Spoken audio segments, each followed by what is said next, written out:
Welcome to iDream. ఈరోజు మనతో పాటు amphi registered mutual fund distributor Giribabu గారు ఉన్నారు. మాట్లాడదాం. Hello sir, welcome to our show. Hello అండి. నమస్తే అండి. సార్, ఒక గవర్నమెంట్ ఎంప్లాయీ కావచ్చు, ప్రైవేట్ ఎంప్లాయీ కావచ్చు, రిటైర్మెంట్ కోసం ఎప్పటి నుంచి ప్లానింగ్ చేసుకోవాలి? యాక్చువల్గా రిటైర్మెంట్ అనేది మనము ఎప్పటి నుంచి ప్లాన్ చేయాలి అంటే, మనము ఆదాయం సంపాదించిన మొదటి రోజు నుంచి ప్లాన్ చేయాలి. ఎందుకంటే ఫైనాన్షియల్ ప్లానింగ్లో కాస్ట్ ఆఫ్ డిలే అని ఒకటి ఉంటుంది. మనం చాలా చోట్ల మేము చెప్తూ ఉంటాం. సపోజ్ ఒక ఇద్దరు వ్యక్తులు 30 ఇయర్స్లో స్టార్ట్ చేశారు సేవింగ్, ఒక వ్యక్తి 40 ఇయర్స్లో స్టార్ట్ చేశాడు సేవింగ్. ఇద్దరు సేమ్ అమౌంట్ కనుక సేవ్ చేస్తే 60 ఇయర్స్ రిటైర్మెంట్ అనుకుంటే 30 ఇయర్స్ అతను కనుక ఎంత సేవ్ చేయగలుగుతాడో, 40 ఇయర్స్ అతను అందులో కనీసం సగం కూడా సేవ్ చేయలేడు, సగం కూడా వెల్త్ క్రియేట్ అవ్వలేదు. ఫర్ ఎగ్జాంపుల్ 10,000 రూపీస్ తీసుకోండి. 30 ఇయర్స్ వ్యక్తి 10,000 స్టార్ట్ చేశాడు. 60కి వచ్చేప్పటికి అతనికి ఎంతైతే వెల్త్ క్రియేట్ అవుతుందో, అదే 40 ఇయర్స్ వ్యక్తి 10 సంవత్సరాలు లేట్ చేయడం వల్ల కనీసం ఈ 30 ఇయర్స్ వ్యక్తి క్రియేట్ చేసిన వెల్త్లో 50% కూడా రాదు. This is called cost of delay. Okay, కనుక మనము ఎప్పుడు కూడా సంపాదన స్టార్ట్ అయిన రోజు నుంచి మన సంపాదనని సంపదగా మార్చుకోవాలి అంటే దానికి కావాల్సింది డబ్బుతో పాటుగా time. So time in the market, time invested in the market value, ఇది చాలా కీ రోల్ ప్లే చేస్తుంది. ఇంకో ఎగ్జాంపుల్ చెప్తాను. ఇప్పుడు మీకు నార్మల్గా రూల్ 15 అని ఒకటి ఉంటుంది. అది ఏం చెప్పుద్ది అంటే 15,000 per month, 15 years period, 15% returns వస్తే the value become 1 crore. So 15 ఇయర్స్లో 15,000 చొప్పున చేస్తే 1 crore అయింది కదా 15 ఇయర్స్ తర్వాత. కానీ మళ్ళీ సేమ్ 15,000 ఇంకొక 15 ఇయర్స్ కంటిన్యూ చేస్తే ఆఫ్టర్ 30 ఇయర్స్ తర్వాత అంటే 15, 30 టోటల్ వచ్చే వాల్యూ 10.5 crore. అంటే మొదటి 15 సంవత్సరాలు వచ్చేది 1 crore అయితే ఇంకొక 15 ఇయర్స్ టైం ఇస్తే 9.5 కోట్లు ఎక్కువ వస్తుంది. సో టైం వల్ల ఎంత వాల్యూ పెరిగింది. కనుక నేను రిటైర్మెంట్ ప్లానింగ్ చేసుకునే వాళ్ళు ఎట్టి పరిస్థితుల్లో వాళ్ళ కెరియర్ బిగినింగ్ నుంచే, డే 1 నుంచే వాళ్ళ సంపాదించిన ఏదైతే ఉంటుందో ఇన్కమ్, అందులో నుంచి తక్కువ 20% తగ్గకుండా చేసుకుంటూ వెళ్ళాలి. ఒకటి. రెండోది, వాళ్ళకి పెళ్లి కాలేదు, ఎక్స్పెన్సెస్ తక్కువ ఉంటాయి, అప్పుడు ఎక్కువ చేయాలి. పెళ్ళైన తర్వాత, పిల్లలు పుట్టిన తర్వాత ఎక్స్పెన్సెస్ పెరుగుతాయి కాబట్టి తక్కువతో చేసినా సరిపోతుంది. కనుక ఈ మొదటి పీరియడ్లో చేసే అమౌంట్ లాంగెస్ట్ పీరియడ్ ఉంటుంది మార్కెట్లో. కనుక ఎట్టి పరిస్థితుల్లో ఆ ఇన్వెస్ట్మెంట్ చేసేటప్పుడు వాళ్ళు లాంగ్ టర్మ్ ఉండాలి, అర్లీగా స్టార్ట్ చేయాలి. అండ్ ఇంకొకటి, ఆ చేసే ఇన్వెస్ట్మెంట్ తప్పకుండా ఇన్ఫ్లేషన్ బీట్ చేయాలి. ఇన్ఫ్లేషన్ బీట్ అంటే ఏంటి? బ్యాంక్ ఎఫ్డి ఇన్ఫ్లేషన్ బీట్ చేయదు, ఇన్సూరెన్స్ పాలసీలు ఇన్ఫ్లేషన్ బీట్ చేయవు. అలా ఇన్ఫ్లేషన్ బీట్ చేయని ఇన్వెస్ట్మెంట్ చేస్తే మీకు ఏమైందంటే ఒక 10-15 ఇయర్స్ తర్వాత మీ చేతికి వచ్చే మొత్తం ఇన్ఫ్లేషన్ వల్ల తినేస్తుంది, రిటర్న్స్ రావంతా. అదే మీరు inflation beated returns like mutual funds classic example, అందులో చేశారనుకోండి, మీకు inflation 6%, mutual fund give you 12%. So కనుక యావరేజ్గా 12% పెట్టుకుంటే ఇన్ఫ్లేషన్ డబుల్ వచ్చింది కదా. సో మీకు మంచి వెల్త్ క్రియేట్ అవుతుంది. అట్లా చేయాలి. మనం ఇన్వెస్ట్ చేసేటప్పుడు కంపల్సరీ అర్లీగా స్టార్ట్ చేయాలి and at the same time inflation beated investment దాంట్లో చేయాలి. అప్పుడు ఏమవుతుందంటే మీకు over a period of time wealth create అవుతుంది. అది కూడా మనకు అవసరమైనప్పుడు ఉపయోగపడుతుంది. సపోజ్ ఇప్పుడు నేను ప్లాన్ చేయాలని చెప్పేసి ఎప్పుడో 50-55లో స్టార్ట్ చేస్తే దానికి ఏమి అర్థం ఉండదు. మీరు 60 సంవత్సరాలకు వచ్చేప్పటికి ఇంకా బాధ్యతలు తిరిగిపోవు, వెల్త్ క్రియేట్ కాదు, రిటైర్మెంట్లో ఇబ్బంది అవుతుంది, మంత్లీ ఇన్కమ్ రాదు, ఇవన్నీ ఇబ్బందులు ఉంటాయి. కనుక స్టార్ట్ ఎర్లీ అండ్ మీరు చేసే ఇన్వెస్ట్మెంట్ ఖచ్చితంగా ఇన్ఫ్లేషన్ని బీట్ చేసేదంటే ఇన్వెస్ట్ చేయాలి. Okay. So sir, financial freedom అంటే నిజంగా ఏంటి అండ్ దాన్ని మనం ఎలా అచీవ్ చేయాలి? ఫైనాన్షియల్ ఫ్రీడమ్ అంటే నా భాషలో చెప్పాలంటే మీరు ఒకరి కోసం పని చేయకుండా 9 to 5 జాబ్ కాకుండా మీకు ఇష్టం వచ్చినప్పుడు మీరు చేయడం, మీ టైం మీ చేతిలో ఉండడం. This is called financial independence. ఇప్పుడు నార్మల్ మనం ఏం చేస్తూ ఉంటాం, జనరల్ ఒక సేయింగ్ ఉంటుంది. సపోజ్ ఇప్పుడు మీకు జాబ్ అంటే ఇష్టం లేదనుకోండి, ఒక లోన్ తీసుకోండి, జాబ్ మీద ఇష్టం అయిపోద్ది. సో పెళ్లి చేసుకోండి, జాబ్ని ఇంకా ప్రేమిస్తారు. ఎందుకు? జాబ్లో జీతం వస్తుంది కదా, ఆ వస్తేనే నేను ఈఎంఐ కట్టగలను. కనుక నాకు ప్రేమ దేని ఉంటుంది? జాబ్ మీద ఉంటుంది.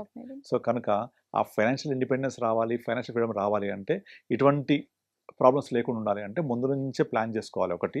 రెండోది, నేను ఎటువంటి లోన్స్ తీసుకోకుండా నా యొక్క ఫుల్ నీడ్స్ గోల్స్ లైక్ ఇల్లు కొనుక్కోవాలి, తర్వాత కార్ కొనుక్కోవాలి, వెకేషను, పిల్లల ఎడ్యుకేషన్, ఇవన్నీ కూడా ఇన్వెస్ట్మెంట్ ద్వారా ఫుల్ఫిల్ చేసుకోవచ్చు. ఫర్ ఎగ్జాంపుల్ ఇప్పుడు నార్మల్గా నేను వెకేషన్కి వెళ్ళాలి ఎవ్రీ ఇయర్, ఒక 1 lakh 2 lakhs ఖర్చు అవుతుంది.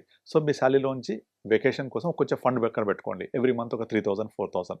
పిల్లల ఎడ్యుకేషన్ పిల్లల ఏజ్ ఎంత, వాళ్ళు ఏం చదువుతున్నారు, ఎప్పటికీ అవసరమైంది, దానికి కొంచెం ఎస్ఐపి క్రియేట్ చేసుకోండి.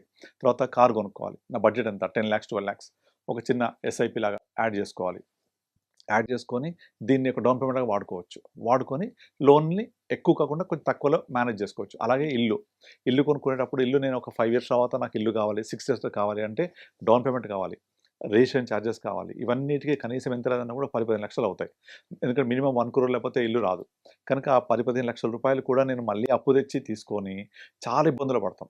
కనుక అలా పడకుండా మినిమం ఏదైతే మనకు డౌన్ పేమెంట్కి, రిజిస్ట్రేషన్కి, ఇంటీరియర్స్కి కావాలో దాన్నైనా కనీసం ఒక సేవింగ్స్ ద్వారా ఇన్కల్కేట్ చేసుకొని, హ్యాబిట్ లాగా చేసుకొని ఒక 3-4-5 years తర్వాత ఇల్లు కొనుక్కోవాలనుకుంటే ఆ రోజుకు మా దగ్గర ఎంత కార్పస్ ఉండాలి, నా బడ్జెట్ ఎంత, ఆ బడ్జెట్ని నేను ఎలా అచీవ్ చేసుకోవాలి. కనుక 5 years తర్వాత నాకు ఇల్లు కావాలి అంటే నేను ఎప్పుడు స్టార్ట్ చేయాలి? ఆల్మోస్ట్ ఇవాళ నేను ఎక్కడ ఇల్లు తీసుకోవాలి ఏంటి అవన్నీ ప్లాన్ చేసుకొని ఒక దగ్గర నేను మంచి బ్రాండెడ్ దాంట్లో ప్రీ లాంచ్ దాంట్లో minimum amount down payment pay చేసి లోన్ వచ్చి ఎలిజిబిలిటీ ఉన్న ప్రాపర్టీ తీసుకొని ప్రాపర్టీ కన్స్ట్రక్షన్ కాస్ట్ అంతా వాళ్ళు కన్స్ట్రక్ట్ చేసిన కొద్దీ బ్యాంకర్ ద్వారా లోన్ డిస్పర్స్ చేస్తూ ఉండాలి. అప్పుడు ఒక 4-5 years తర్వాత మన మొత్తం లోన్ అంతా బ్యాంకర్ డిస్పర్స్ చేశాక ఈఎంఐ స్టార్ట్ అయింది. అప్పుడు ఈఎంఐ కట్టడానికి నా దగ్గర కొంచెం కార్పస్ ఉండాలి, డౌన్ పేమెంట్ డబ్బులు ఉండాలి. అట్లా ఇల్లు నేను 1 crore ఉంది కదా అని 1 crore మొత్తం జమ చేయలేం కదా. కనుక కొంత జమ చేసుకోవాలి, రిమైనింగ్ లోన్ తీసుకోవాలి. అట్లా ప్లాన్ చేసుకుంటూ ఉంటే మీకు ఎటువంటి ప్రాబ్లం లేకుండా ఫైనాన్షియల్ ఇండిపెండెన్స్ తోటి మన లైఫ్ లీడ్ చేయొచ్చు. మీరు చాలామంది చూస్తుంటారు, నేను కాలేజ్ చేసి చూస్తున్నాను. నార్మల్గా పేరెంట్స్ మనీ ఆర్డర్ అంటే ఇప్పుడు మనీ ఆర్డర్ లేదు, ఓ 20 years బ్యాక్ సంగతి చెప్తున్నాను. సో మనీ ఆర్డర్ ఎప్పుడు వస్తుందా రాగా దాన్ని ఇష్టమైన ఖర్చు పెట్టడం, మళ్ళీ నెక్స్ట్ మంత్ ఫస్ట్ కోసం వెయిట్ చేయడం. చాలామంది జాబ్ చేసేటప్పుడు అంతే. మీరు అమ్మో 1వ తారీఖు అని సినిమా ఉంటుంది, అందులో లాస్ట్లో కోర్ట్ సీన్లో ఎల్బీ శ్రీరామ్ చెప్తూ ఉంటాడు, 1వ తారీఖు కోసం వెయిట్ చేస్తూ ఉంటాం 1000 కళ్ళతోటి, అది ఇట్లా వచ్చి వెళ్ళిపోతుంది. ఆ 1వ తారీఖు కోసం ఎంతమంది వెయిట్ చేస్తూ ఉంటారు, అది రాగానే డబ్బులన్నీ ఖర్చు అయిపోతూ ఉంటాయి. అలా మళ్ళీ 1వ తారీఖు కోసం వెయిట్ చేస్తుండాలి. ఇట్లా ఉండకూడదు. ఇలా ఉంటే దీన్ని ఫ్రీడమ్ అనరు. సో నా టైం నా దగ్గర ఉండాలి, నేను ఒకరి కోసం పని చేయకూడదు, నాకు నచ్చిన పని చేయాలి, నచ్చిన టైంలో చేయాలి. అంటే ఆర్థికంగా మీరు బలంగా ఉండాలి. ఆర్థికంగా బలంగా ఉండాలి అంటే మీరు ఎప్పుడైతే ఇన్వెస్ట్ చేస్తూ సేవింగ్ చేస్తూ ఉంటారో అప్పుడే సాధ్యమవుతుంది. ఎప్పుడైతే మీరు ఇన్కమ్ అర్న్ చేస్తుంటారో అందులోంచి సంపాదించిన ప్రతి రూపాయిలో నుంచి 80% for the day, 20% for tomorrow. ఈ 20% పెరిగి పెద్దదే మిమ్మల్ని కాపాడుద్ది. Okay. So sir, health insurance అనేది ప్రతి మనిషికి తీసుకోవడం ఎంతవరకు ఇంపార్టెంట్? చాలా ఇంపార్టెంట్, చాలా చాలా అవసరం. మీరు కనుక హెల్త్ ఇన్సూరెన్స్ తీసుకోకపోతే మీరు ఏవైతే సేవింగ్స్ చేస్తూ ఉంటారో, లైక్ ఇల్లు, పొలము, లేకపోతే స్థలం కొంటారు, లేకపోతే మ్యూచువల్ ఫండ్ ఇన్వెస్ట్ చేస్తారు, రకరకాలు చేస్తారు కదా. ఒక్క హెల్త్ ఇన్సూరెన్స్ హెల్త్ ప్రాబ్లం వచ్చిందంటే మొత్తం హాస్పిటల్ బిల్లుకే సరిపోతాయి. ఇప్పుడు ఒకప్పుడు ఒక 20 ఏళ్ల క్రితం 25 ఏళ్ల క్రితము ఏదైనా హాస్పిటల్కి వెళ్తే మొత్తం ఖర్చు ఒక ఫ్యూ థౌజండ్స్లో అయిపోయేది. మహా అయితే మ్యాక్సిమం అయితే ₹1,00,000. బట్ ఇవాళ ల్యాక్స్లోకి వెళ్ళిపోయింది. అసలు 20 లక్షలు 25 లక్షలు అనేది జస్ట్ లైక్ దట్ అయిపోతుంది. ఓన్లీ డయాగ్నోసిస్ టెస్ట్లకే 5-6 lakhs ఖర్చు అవుతుంది. మరి ఎక్కడి నుంచి చేస్తాం? ఇది మన పాకెట్లో పెట్టుకోలేం కదా. అండ్ సామాన్య మానవులకి వరకు కూడా ఇంత మనీ పే చేయాలంటే పాసిబుల్ కావదు. కనుక health insurance is very very very essential. Health insurance ఉంటే మీరు ఎటువంటి హెల్త్ ప్రాబ్లమ్స్ వచ్చినా హాస్పిటల్ అడ్మిట్ అవ్వగానే ఏజ్ నుంచి తీసుకోవడం ఇంపార్టెంట్ అంటే హెల్త్ ఇన్సూరెన్స్ అనేది నాకు ఏదైనా అనారోగ్యం వచ్చినప్పుడు తీసుకుంటే ఇవ్వరు కంపెనీలు, రాకముందు తీసుకోవాలి. కనుక ఒక కపుల్గా పెళ్ళైన తర్వాత ఇమీడియట్లీ హెల్త్ ఇన్సూరెన్స్ ఉండాలి. పిల్లలు పుట్టగానే వాళ్ళని యాడ్ చేసేయాలి. ఏదైనా అన్ఫార్చునేట్ కండిషన్స్ వస్తే యూజ్ అవుతుంది. అట్లా లైఫ్ లాంగ్ కంటిన్యూ చేస్తూ పోవాలి. అంతేగాని ఒక ఏజ్ వస్తే అంటే సపోజ్ ఇప్పుడు అనారోగ్యం ఎవరికి రాదు, ఏజ్ వాళ్ళకి రావచ్చు కదా. కనుక ప్రతి ఒక్కళ్ళకు ఉండాలి. ప్రతి ఒక్కళ్ళు కూడా లేకపోతే ఇప్పుడే తీసుకోవాలి. అలా తీసుకున్న తర్వాత దాంట్లో పిల్లల్ని యాడ్ చేసుకోవాలి. ఎవ్రీ ఇయర్ కట్టుకుంటూ వెళ్ళిపోతూ ఉండాలి. దాన్ని ఎప్పటికీ వాడొద్దనే కోరుకోవాలి. ఎందుకంటే హాస్పిటల్కి వెళ్తే వాడాలి, వెళ్ళకుండా చూసుకుంటే బెటరు. హెల్త్ ఇన్సూరెన్స్ ఒక హెల్మెట్ లాంటిది. ఏదైనా ప్రాబ్లమ్స్ వస్తే మనకు హెల్ప్ చేస్తుంది అంతే. అంతేగాని హెల్త్ ఇన్సూరెన్స్ అనేది ఒక ఇన్వెస్ట్మెంట్ కాదు, హెల్త్ ఇన్సూరెన్స్ ఒక బర్డన్ కాదు.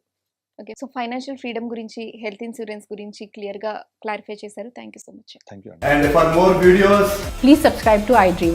Please subscribe to iDream. Please subscribe iDream. And please subscribe to iDream. For more videos, subscribe to iDream. please like, share and subscribe to the channel. Congratulations, iDream. Subscribe to iDream. Subscribe to iDream. So subscribe to iDream Media. iDream team అందరికి huge congratulations. Please subscribe iDream Media. Please subscribe to iDream. Subscribe iDream. Please subscribe to iDream.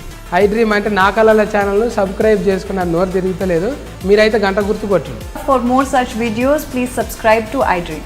Subscribe to iDream. Please subscribe to iDream. Please subscribe iDream Media. Please do subscribe to iDream. Please subscribe to iDream Media. For best entertainment and information, please subscribe iDream. And don't forget to subscribe to iDream.